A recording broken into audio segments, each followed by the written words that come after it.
Hey, it's Rod Yates. Thanks for joining me on another episode of Humans of Music, a Jaxsta podcast. Each episode I talk to a music creator or industry professional about their life and career, the ups and downs of their journey and the lessons they've learned. And my special guest today is Spacey Jane singer-guitarist Caleb Harper. Spacey Jane have had a pretty wild few years.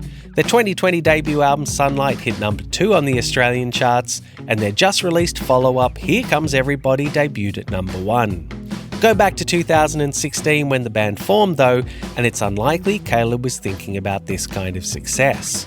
At that point, as he was crashing out of university and unsure of what to do with his life, being in a band was simply one of the few things that kept him going. We talk about Caleb's journey from then to now in this interview, as well as his upbringing, the realities of adapting to life in a successful band, and their decision to remain independent throughout. When we caught up in Sydney in June, it was only hours before the release of Here Comes Everybody, which seemed like the perfect place to start the conversation. So, less than 10 hours now until the release of the album. Yes. What a different experience releasing this record to Sunlight. Mm-hmm. It feels like it's, this is how you're supposed to release music, I guess. Yeah. So we're kind of learning that for the first time. Because you were locked down, or we were already locked down when Sunlight came out? Yeah. I think WA had just left the lockdown because we had managed to isolate our state even more than it already was. And so, June 12, I want to say. 2020. So we just come out. We managed to have like a party at our house, my dad's house where I was staying actually. Right. So that's a bit of normality for us, but then otherwise, no ability to tour it and be in front of people. And because of that, you'd already started writing Here Comes Everybody?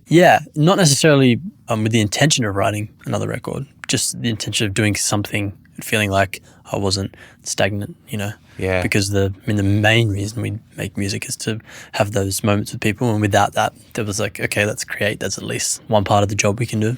Right. Such an interesting mindset in which to go into an album, almost doing it out of desperation. Yeah. Almost.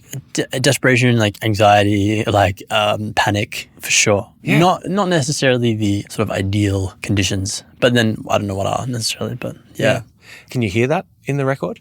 I think so, yeah. I think it exacerbated sort of feelings that I already had about the past few years and period of sort of my early 20s and late teens, sort of really laid to bear how unsure and uncertain I was in those moments, and how a lot of people are, I think. And that was just like painfully obvious to me. Yeah. Because of that.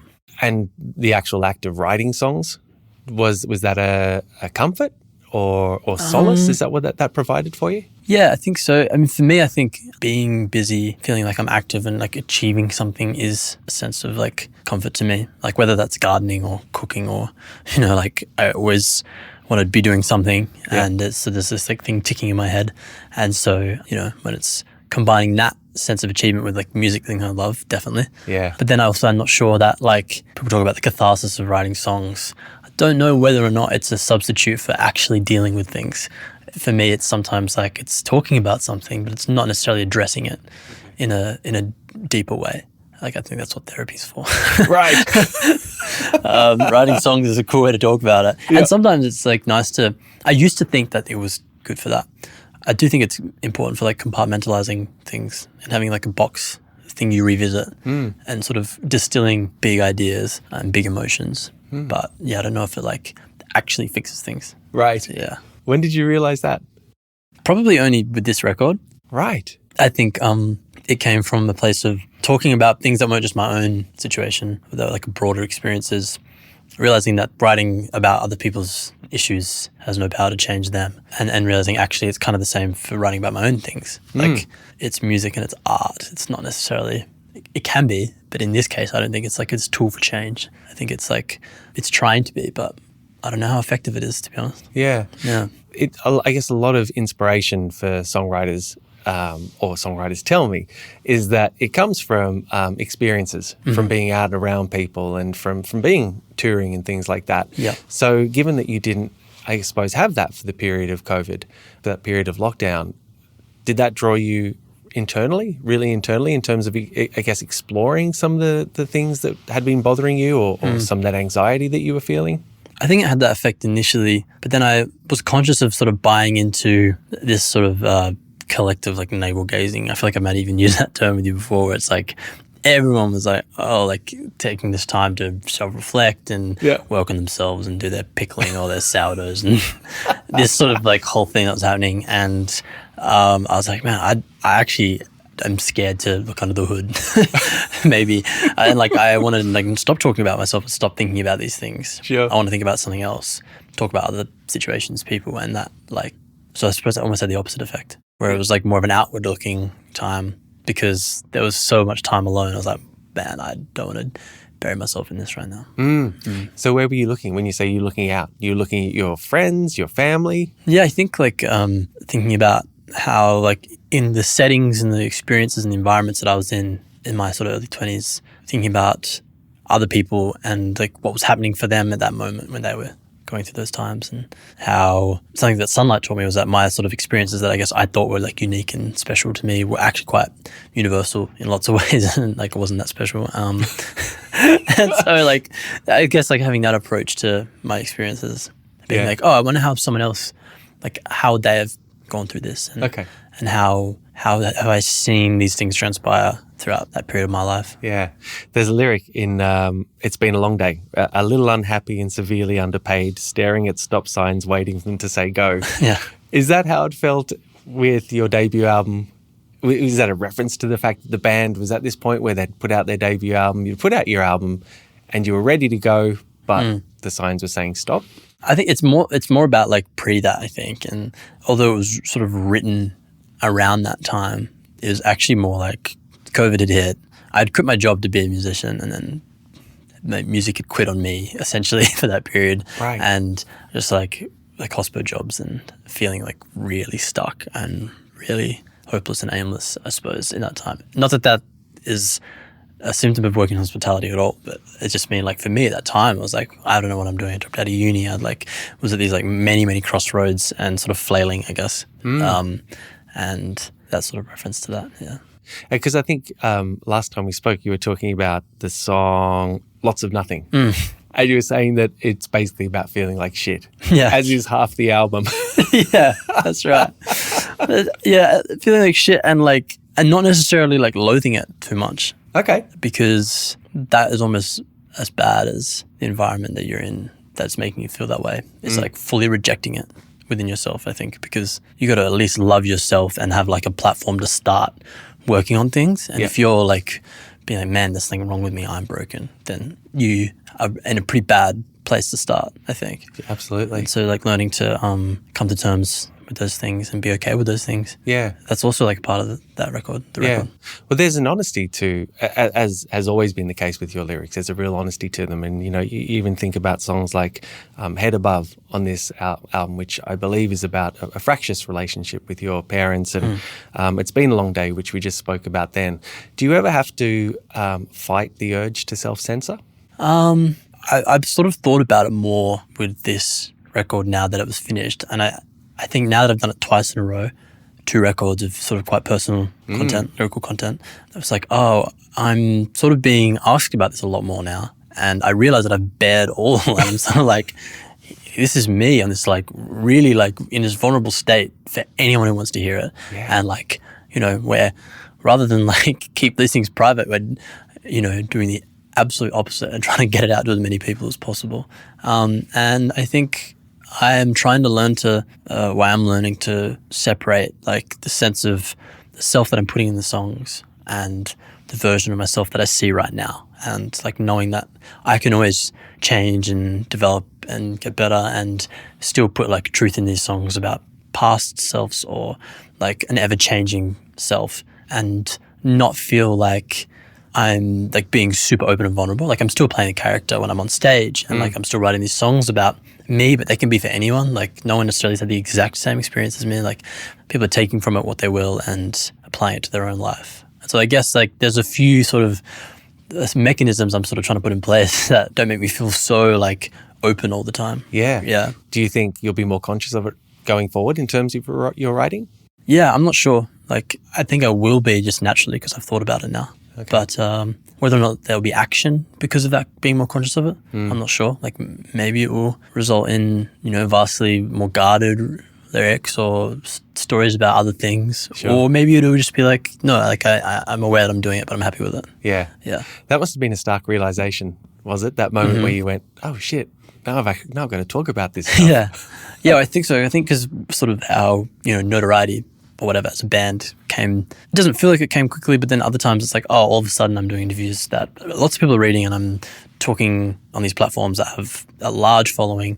And yeah, I just realized very quickly that like all of a sudden my personal life is not so personal or private life is not so private in some ways. And like how much like, I don't want to let people in essentially. Yeah. What are some of the other sort of big realizations you've had since the band's success has grown? I think I have matured a lot and become much more disciplined. I think that's like the biggest thing we realized. We got to a point where people were there to help us. We have these great people in the team around us, but unless we really, really drive it ourselves, like it's not going to happen for us. Because it sort of feels like there were these like fortuitous moments that led to, say, Sunlight doing well and like Booster Seat placing well. And then after that fact, everyone around you is like, okay, this is the level that you need to operate at now. This is the workload, this is the output, and like we need this.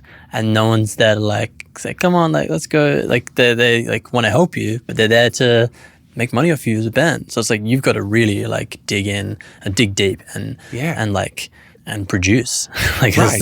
Like you like need to make the product and like need to do the thing and like get on the road. And I think that was like, oh, okay, like the safety net's kind of gone now. We are all in this. We really need to like pull ourselves up by the bootstraps and get on with it. Yeah. Was that an easy adjustment to make? Well, in some ways it was, I think. Sometimes it's sort of like there's these like glimpses into it and like frightening moments. It's like, oh man. But then we've always loved it and the passion for it hasn't left. Like it really hasn't. And if anything, we're more excited about it now than we ever have been. So that is enough to make it sort of less jarring, the realization, because we're still enjoying it. Yeah, because you've from the beginning you've had quite a DIY ethic, and I think even now your music it's out through AWOL, but it's effectively independent. Yep. Where did that come from? Were you inspired by certain artists with that independent ethic, or is that just something? Was it out of necessity? Where did that drive come from? It's a combination of a few things. Definitely some artists that have inspired me. I mean, I know the Wilco Yankee Hotel Foxtrot story from years ago, where they whatever label it is wouldn't put it out, and so they released it online, and obviously it's just one of the greatest albums of all time in my mind. I think it's so good, and I think it's the same thing happened for us with like management and label and any sort of service that people offered. We had a couple really great mentors who said, look, like these people only coming to you because they can make money off you, like it's business. So it's like, okay, if they're going to take some of your money, then what are they like bringing to the band? Like, do you need that help right now? And like, do you need someone to, own your masters in perpetuity for the next 5 records and give you, 15% of your money? Or do you need someone that's going to be like, take 20% and license your record for 10 years and then only do it one at a time? Like, what do you actually need right now? And is this manager who's promising the world really going to deliver those things? Or are you guys doing a good enough job right now to, keep hold the reins and keep things going? And, each time I was like, no, I think we can do this. And that at some point inadvertently became like something we were passionate about, the idea of independence and like fiercely protective of, where we didn't want anyone coming in and messing with that, and have been really selective now about who to let in and who to work with. And, you can trust your gut in music. You really can. You need to take the right advice, but you can also trust your gut. That's such great advice, though, isn't it? Just to for someone to break it down like that. Wow. Yeah, that's it's a long lesson, and we are lucky to have sort of not learnt it in too many harsh ways, like a few bumps, but nothing too severe. Yeah. So Kieran, your drummer, is he still your manager? Or? Yeah, we just signed co-management. So he's now, fortunately for him, sort of sharing the load because the touring schedule and everything is getting really, really full on. So we've signed with a group in LA. Okay. Just sort of part of the reason we're over there this year, which is really nice. That came from a place of like, okay, we really want to make it in the US and we have no idea what we're doing because that's a scary large market and we need someone who's on the ground and has done that and broken artists there over and over again and has that experience. Yeah. So we're excited about that. Have you done much touring in the US yet? It's coming up this year. It's all like on sale. It's been on sale for a while and it's happening in October. Yeah, so nice. That'll be exciting. You mentioned Yankee Hotel Foxtrot, and of course the story behind the album title "Here Comes Everybody" is that that was the working title for Yankee Hotel Foxtrot. And I know that you reached out to Jeff Tweedy and asked his permission for you to use that title. But why? What was it about that title that resonated with you for this record? I think, first of all, the phrase to me is just compelling. I think it's like, no matter what sort of context you take it in, it's quite amazing. Just 3 words. But I particularly liked how it related to the record, in the sense that there's a sort of contrasting meaning in the title. If you're a part of the everybody, that's like, it's quite an empowering feeling. And if you're not, if you're alone and you're watching everybody and you're sitting, oh my God, like, calm, that's quite a intimidating, vulnerable place to be in. And I think it sort of, to me, represented these 2 like polar experiences that people have that change on a day-to-day basis, especially when you're young, where it's like you're either, this like force of like, look at us, like we're taking on the world, or you're like, oh my God, what does everyone want from me? Like, I feel very alone right now. And I just found that interesting and thought that it applied. So yeah. Which group do you fit in? I'd flip-flop for sure. I think more and more, I think as I sort of fell into the music community and found, these beautiful friendships, especially in the band, I feel like I'm feeling empowered, which is a nice feeling. Yeah. The arts has been really good to me. And in terms of Jeff Tweedy, has there been any more, since beyond him saying, yes, you can use it, has there been any relationship struck up yet? No, but he did say in his email, he said, look, when you guys are in Chicago, we should catch up, and we'll be there in October. So I'm going to start the lines of inquiry again and just say, hey, look, we're there for a day. Come to a show if you want. Which is kind of scary. I don't know how they would feel about our very like flashy, thrashing rock show. Maybe they'd like it. I definitely want to get him a copy of the vinyl. And yeah, that'd be cool. Put it in the loft. Yeah. Was Wilco an important band to you growing up? Yeah, my stepdad's a really big fan, and he introduced me to Yankee Hotel when I was, honestly, I don't know, 12, 13. That's sort of my earliest memory of it, like a long time ago, one of the first sort of records that resonated with me. And we played it in the car all the time, and same as Summer Teeth. And then I remember I had a music teacher. I did like, in year 11 and 12, I did like the lowest level of music you can do, where you can kind of just like play all the instruments and like learn to record a little bit and just have a general, it's like a just really broad overview. Sure. And he loved Sky Blue Sky. And I did Impossible Germany for a recital. I tried to do the Noah's Klein solo and I did terribly. But yeah, they've something about Jeff's lyrics that I love. He doesn't subscribe to the idea that things need to make like obvious sense and connect perfectly. And he's obviously a brilliant poet, and I'm sure it all makes sense to him, or maybe it doesn't. I don't really know, but I don't need to know. Like, I still get the sense of what he's talking about, and he's like vulnerable and personal, and then also completely abstract. Yeah. And it all makes sense to me. I always feel something. Yeah. And I think that's a cool way of writing. Absolutely. Songs. He doesn't sort of subscribe to many norms of songwriting, I think. You mentioned your stepdad, and from what I understand, one of your earliest musical memories was actually watching your stepdad play in church. Is that the case? Yeah, and church in general. Yeah, that was definitely the introduction to music, like rock music to me. It was like like a modern church with that sort of thing. There's worship songs playing, and yeah, he's a brilliant bass player. And right, yeah, that was my first instrument was bass. Inspired by your stepdad? Yes. Yeah, right. Yeah, and then I very quickly moved to guitar because I wanted to feel like I was playing the whole song, and it's a bit hard to do that on bass. Okay. Like when you're not playing with anything else, it's like, oh man. That's it. I'm a bass player, and yeah, I guess when you're alone in your bedroom, it's not quite the same. And I think, and as a kid, I didn't have the patience to build up something. I was just like, these are just one note. Yeah. And was the church and religion important part of your growing up? I mean, I think inevitably it is, because it formed the foundation of my worldview when I was growing up, and it was a huge part of my life, and it influenced like family structure and friend groups and social life and lots of things. I probably have ran about as far away from it as I can in my adult life, but yeah, I can't sort of deny the importance that it has. Like, I think anyone who's raised in sort of practicing a religion, sort of adhering to it strictly, sort of can't deny that you either have to unlearn a lot, or you have to sort of relearn and like acknowledge the parts of you that are sort of built on it, I suppose. Right. When did it stop resonating with you?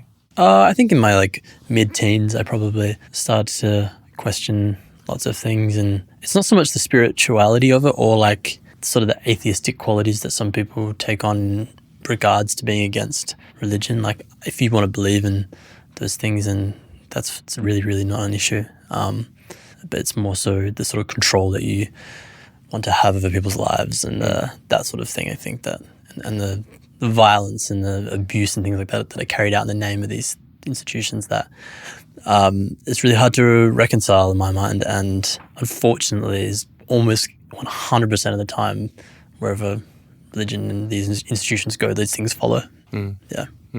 And this is in terms of growing up, Geraldton?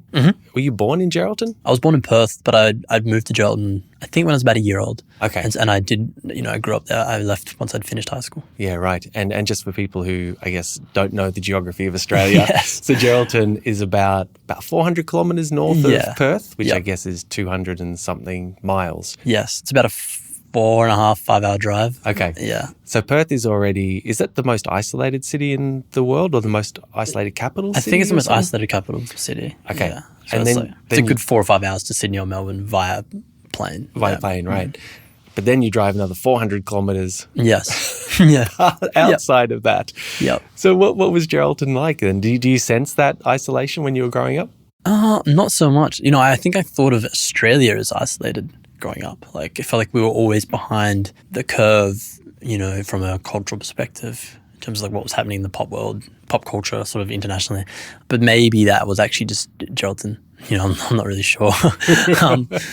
I definitely felt it, but I'm glad I grew up there. I think the freedom that we sort of experienced, like we lived backed onto this sort of crown land sort of reserve, and just spent every afternoon in the bush and riding bikes around with the neighborhood kids and going to the beach all the time and just like roughing it. And like, I think that was a cool way to grow up. Yeah. I had like a real like childhood in that regard. Like, it was rough and tumble, which was cool. Right. Yeah. And where does music fit into that upbringing? Was it just the church? Was that was for a while your musical world? Yeah, I mean, I just sort of had a sort of affinity for it. I liked doing it, and found friends in school that I liked playing with. I mean, we had like really relaxed neighbors who let us, like when we started the high school band, play until like 2 a.m.-ish, 2 a.m. on like a Saturday morning. For a little while there, we were playing, like rehearsing in the shed, like proper shed, like right. and they remember them asking like, could you maybe turn the vocals down a little bit? The drums are fucking going like crazy, like, yeah. And so I guess maybe there was like more opportunity for like collaboration and community in a place like that than there is in bigger cities. I sort of notice it's harder to crack through to that sense of community the bigger the place. And so I kind of liked in Geraldton, that was sort of like a given. But was it, because I think there's about 45,000 people there's obviously a more limited pool to draw from though. Yeah. But there were like-minded people there that you could play with. Yeah, Kieran, funnily enough, is, we started the band together in Geraldton first, so our high school band. So, I mean, I guess that seems like very, very fortuitous, the fact that he just happened to come to my high school for the last 2 years of his schooling, and we met and connected over music. And I mean, at the time, we were very different people. And the two other people that were in that band, have sort of very much gone their own separate ways. And Sure. So it's interesting. Like, music was a uniting factor that you couldn't sort of like, out of all these people that play music, I'm going to find the ones who I get along with personally. Right. Whereas that's sort of like more of an opportunity you're afforded. Yeah. The bigger the pool, I suppose. Was there any band scene at all? Was it mainly just covers bands playing on Friday and Saturday nights, or was there an original scene? No, I honestly don't know. We never played a gig. we played like school socials. Okay. And but we wrote a lot of like originals, and we didn't really do covers, and we just jammed over and over again. Right.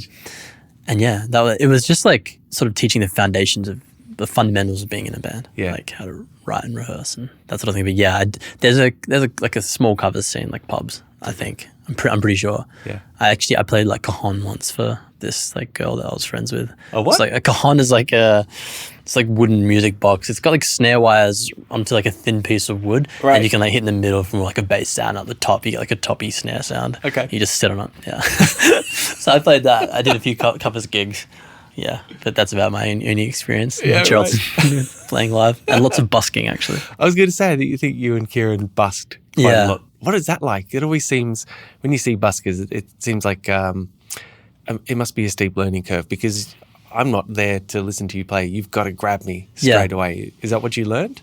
Yeah, I think we learned that, and also that people, will give, any amount of money to some 16-year-olds having a go trying to play some music. It definitely was nerve-wracking. I was like so anxious, and I'd see people I knew be like, oh my God, they see me busking. So what did I expect to happen? Like, we're playing out in the street.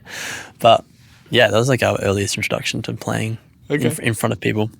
Any bad experiences stand out? Any moments that were? Well, there was this one guy who was like, he was the other busking guy in Geraldton. There really wasn't much of a scene. And we set up shop in front of a shopping centre, and apparently you had to like hire or like essentially let them know you were coming, and you got security to kick us off.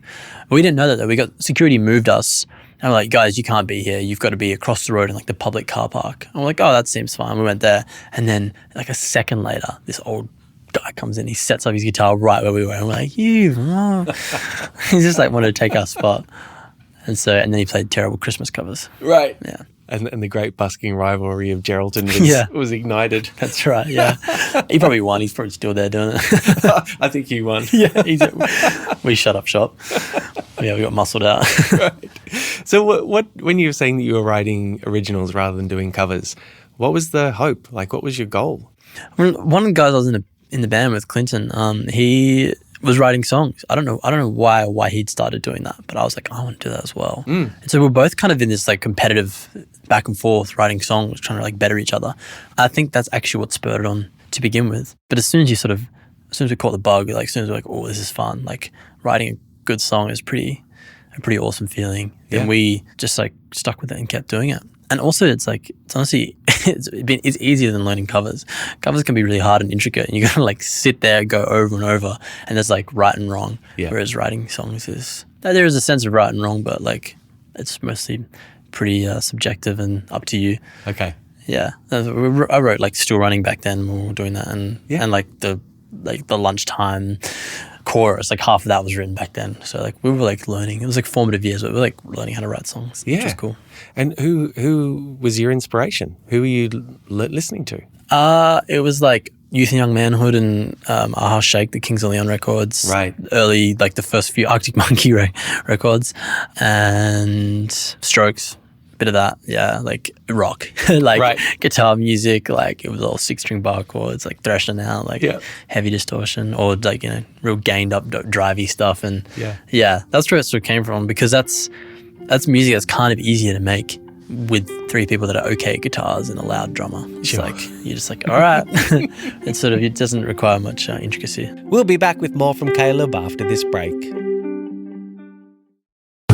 Welcome back to Humans of Music and my interview with Caleb Harper. So at some point though, I guess you leave school and you move to Perth to study. I think initially it was engineering. I was doing engineering and commerce, like a double degree. Right. Yeah. So and I think in the song "Sitting Up" from the new album, you address what that period was like in terms of, if I understand correctly, of going to university in Perth and where you fit in, or perhaps where you didn't fit in. And it doesn't sound like a great experience. Yeah. What happened? Well, I think I set myself up poorly or didn't set myself up at all, in the sense that I didn't have any sort of certainty about my identity or what I wanted from that time in my life. It was really like I just needed to get out of Geraldton, and that was, okay, I'm going to study, I'm going to go to uni. And the result was a very sort of like lost kid who's still 17, mind you, but is still like so young now that I think about it, like living on my own essentially at like college, and sort of just being this chameleon like character to find a community that I was like, these are people that I like, I want to be around, because I moved down with no friends or anything, so it's kind of like this sort of mad scramble to establish that, which is confronting, particularly at 17. For sure, yeah. I mean, it's like that combined with like you're apparently making a decision about what you're going to do the rest of your life, and you're investing all this money and time into a degree, and that's a lot. Yeah. I feel like that's like bigger decisions than that I make now. it's pretty wild. Yeah. And music was totally gone for a while. Like I had my guitar in my college dorm room, and I would pick it up, once every couple of weeks. Kieran was still in Geraldton, so he's a year younger than me, so he was graduating high school still. And yeah, like incredibly miserable, I think, because of that lack of music. But I sort of convinced myself that was not the right, thing for me. I became very like dragged into this idea of like making the right decisions now about career and like setting myself up for these sort of moments. And music didn't really have a place in that at the time. Yeah. And was that informed by your upbringing? Is that your sort of parents' values sort of pushing you in that direction? I think a little bit, it's sort of like that Christian conservatism is very much not a big fan of careers in the arts, and definitely a fan of formal university degrees and following that path. And I think in the end, like a lot of that sort of environment led to be able to make music that I like. But maybe early on, like if it had been supportive of that endeavor, it would have been easier to make music from the get-go. But in the end, it's sort of after a few sort of tanks and like a bit of a flip around, I was able to like turn those like times and experiences into something good. But that took time because of that. Right. If that makes sense. Yeah. Was there a guilt associated with making music initially? Yeah, I think so. And the guilt was mostly associated with like flunking uni and and being like, man, I have no idea what I'm doing. Like I'm not earning any money. I'm like don't even have a part-time job. I'm not going to class. Like this is bad. Like what am I gonna do? Like these sort of hopes and dreams that I had of like sort of I think being this like normal person who was like had like slotted into society and like done the right thing, I sort of have more or less evaporated. And I think I sort of came to terms with the fact that like that's not what I'm doing right now. I don't know what I'm doing right now, but I'm going to go and find a job and just do that. And that happened to be at the same time as the band started. And that actually the music gave me like something to focus on, something to inspire me. Right. It's almost, is it too convenient a narrative? Drops out of uni, starts band. Yeah, I know. It sort of looks like I dropped out to be in the band, but it really was just like April we started the band, and then like the end of May were my last exams that I didn't go to any of. Not because I was like music's going to be my thing, it's because I was like I'm not doing anything. Like nothing is going to be my thing. Yeah, and the music was just sort of like something that I was like no matter where I was at, I was always happy to commit to that and get out of bed for that and like make the drive for that and learn the songs for that. Whereas like nothing else really seemed that worth it. That was the one thing I was like, yeah, I like this. Like this is one thing that I can like motivate myself to do. That's a big thing. Yeah. Particularly when you're feeling that way. First time I'd felt that really it was in living memory for me. I'm sure it was like as a kid I had that experience, but for me I was like, oh, I love this and this is like good for me. Did you at some point have to have, you would have had to have that conversation with your parents or your stepdad and your mum to say that, all right, I've quit uni and I'm doing a band? Yeah. Well, we weren't really like involved in each other's lives, I guess, in the sense that I would sort of tell them that. It was just kind of like when I saw them next, it's like, yeah, by the way, this is what's up. Like I'm working in a restaurant and being a musician, and I'm doing all right, but I don't want to be at uni right now. I'm deferred. I think it was like I've deferred uni. I've deferred. Yeah, I hadn't like formally done anything. I just stopped going and not re-enrolled for the next semester. So I think I would use the word deferred a lot, which is like sort of a nice polite way of saying that like I'm never going back. And so you go into these rehearsals, these early Spacey Jane rehearsals, and you're writing the songs which would inform your early EPs. And are you sensing that we're onto something here? I think in the sense that like every band to get past the first 6 months probably has to sense that they're onto something, like in terms of like, oh, I like these songs enough to continue with them, and I like these people enough to sort of work with them more and more and more, and like we're all comfortable enough to like be vulnerable and share ideas that are like you would never share with a person that you only know for a few weeks. I guess it wasn't like we're going to make it, so we're going to keep working on this. It's like we love this and this gives us all purpose and we really enjoy it. Playing gigs is awesome. That feeling of writing a song was awesome, so let's just keep doing it. It wasn't for a couple of years, I think, until we sort of felt like, oh, maybe there's a chance that this keeps progressing. But you hit it pretty hard in the beginning, didn't you? I think I've read that you'd play 1 or 2 shows a week for 18 months. Absolutely, yeah. Sometimes 2 or 3 shows a night. Like really? Yeah, just like drive, like pack down, go to the next show. Yeah, as many shows as we could on a weekend. No regard for like saturating the market. It was just like let's play shows, and that's honestly like if people ask me what advice I can give, it's always like play. Like that's the best practice is to be in front of people and understand each other as musicians. Do you remember the first tour that you did? The first time you actually got out of, was it Perth or Fremantle? They are the same. Yeah, okay. It's like, I don't know, like Sydney and Bondi, whatever. Gotcha. It's like, Okay. people talk about it as its own thing, but it's part of that city, yeah. Okay.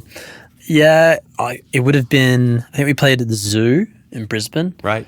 For like a festival type thing. Like a few bands are booked for it. We played like second or something to probably like 4 or 5 people that actually knew us. Okay. And one person, Sherry, who I'm actually like we're friends with her now, and her old brother Luke, good mate of mine. They're from Adelaide. She was there. She was like one of the first fan I ever met on the other side of. Outside of Perth. Okay. And it's really cool. And just like, and now we like talk and stuff all the time. And every time I go to Adelaide, I hang out with Luke. And nice. Yeah, it's a good time. But you made it to the East Coast. For a band from the West Coast, that's a bit of an achievement. Yes, it's a big money losing weekend.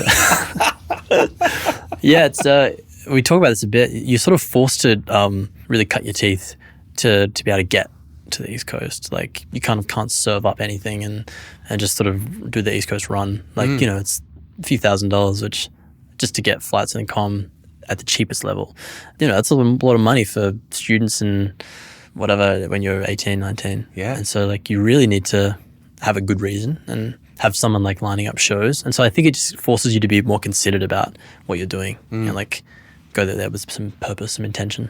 What did you learn about touring from those early tours? We learned to hire a car because we picked up like, we learned to get the right size amps. Like I got an AC30, Ashton got a big JCM Marshall, like in huge hard cases. We're trying to load them in the back of some poor bloke's Captiva, like from getting ready from Yaya's in Melbourne at like 3 a.m. after the 2 a.m. show.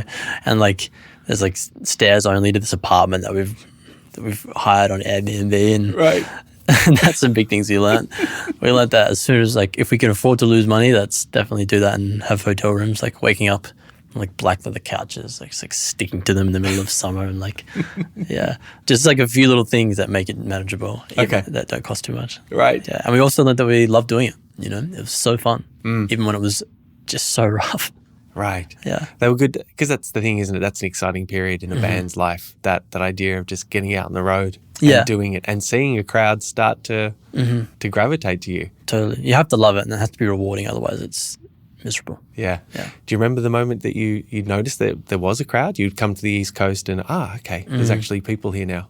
Yeah, I remember playing the Curtain in Melbourne upstairs and like I think it's 200 to 250. And we sold it out and it was like, oh, wow, I don't know anyone here.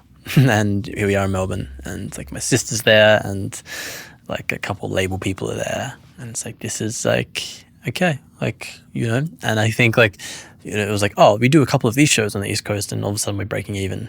Like, damn, that's really cool. Yeah. It's like not just a hobby anymore. Is that would have been pre-Sunlight? Yeah, that was like 2018, late 18, I think. Okay. Yeah, so, or early 19. Right. Yeah, so quite a while ago. Yeah. And then, as I think before we started talking, you were saying that, there's that perception maybe that success came really quickly. Were you ready for that success to come when Circus Sunlight comes out and debuts at number 2 and then there's all the Triple J success?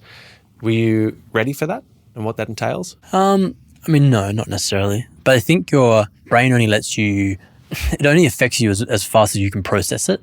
It's like all this stuff can be happening around you. It can be like huge, but like really I only see what's in front of me.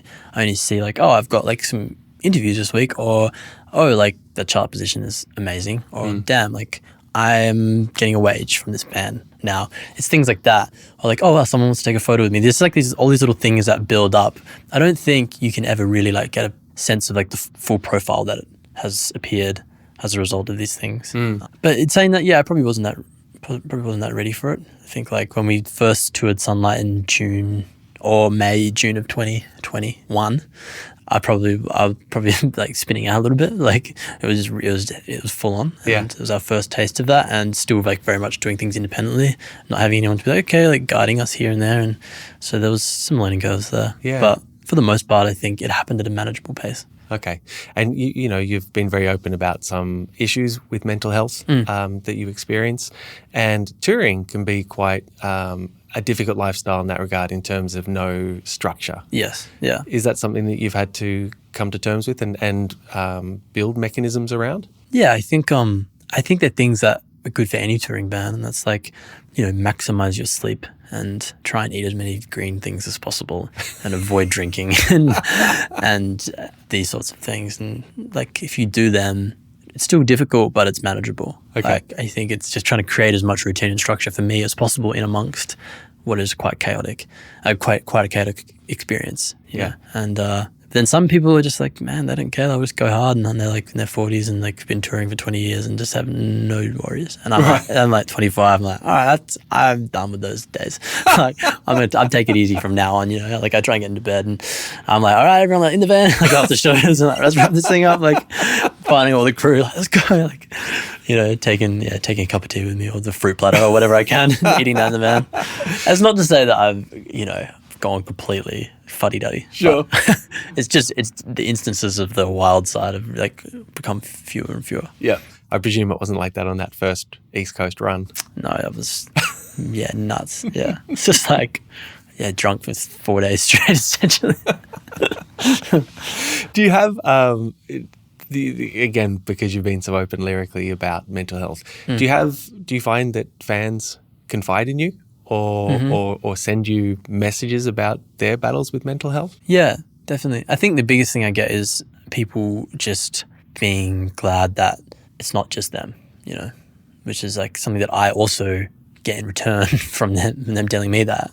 It's like they're not feeling these things in a vacuum, and I'm not putting something out into the world that isn't at all understood or reciprocated. And that's a pretty amazing thing. Sense of community and openness between people that I'll probably never see face to face.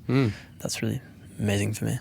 You mentioned Jeff Tweedy's lyricism before. Are there other lyricists that gave you that confidence to be so open? For this record, for Here Comes Everybody, I listened to lots of Phoebe Bridgers in advance and of that. I was like kind of obsessing over Stranger in the Alps and Punisher, but mostly Stranger in the Alps. And yeah, like I feel like she's not guarding anything or trying to like fluff things up and present things nicely at all. I like that. Yeah. I think you've also said that you were listening to a lot of Scissor when you were and Casey Musgraves when you were recording. Yeah, when we were in the studio. For like more like a musical perspective, we were really into that sort of like, it's still like guitar based, but super clean and like cool drums. And like, we were driving back and forth from the studio with Ashton and Con who produced it, and just like pumping. Is it Gold Now? That's the record. Yeah, the Casey Musgraves record. Right. So well produced. Just like a bit of Sean Everett. Yeah. Magic on the mixing and some production, I think. So trying to like really harness that sort of stuff. So that actually did influence the sound you were trying to get on the record? Yeah, I think there's just like some real space to that record and really great, like just like drums that just like suck in, and the guitars are just where they need to be, and there's like other textures and you're like, oh, that could be a guitar, but it doesn't really need to be a guitar. You don't know what it is. Yeah. And that was cool for us to not just be like, okay, this is like an indie rock show. Right. Like, okay, like how do we, like it's still going to be us because it's still guitars and these are our capabilities and it's still my voice and my songs, but like how do we make something that feels exciting and different? And that, I feel like we didn't try to make records that sounded like that, but they were just good inspiration for how to take it in different directions. Yeah. After, I guess, the journey of the album and some of the deeply personal things which you address on there and some of the dark times that are on there, the record finishes with Pulling Through, which I think is a little bit more of an optimistic note. It's kind of that idea that after everything, you're probably going to be okay. Yeah. How do you get to that point in your consciousness of going, I think it's going to be okay? Well, actually, the song was written for a friend who lost someone, and sort of just like an attempt to, like, a pat on the back. And like, it's hard to talk to people who are grieving. I think, like, I don't know how to not be cheesy, and that song sort of felt like, to me, it felt really like deep at the time. It was like, this is for you in a way that I couldn't say just in words. But then the way it ties in with the record is kind of the point of the song, which is like, I don't know how much more I can tell you except for you're probably going to be all right. And like, we just got to stick this out. And like, I think the album needed that probably to end. Yeah. It sort of really changes it, lifts it up a little bit.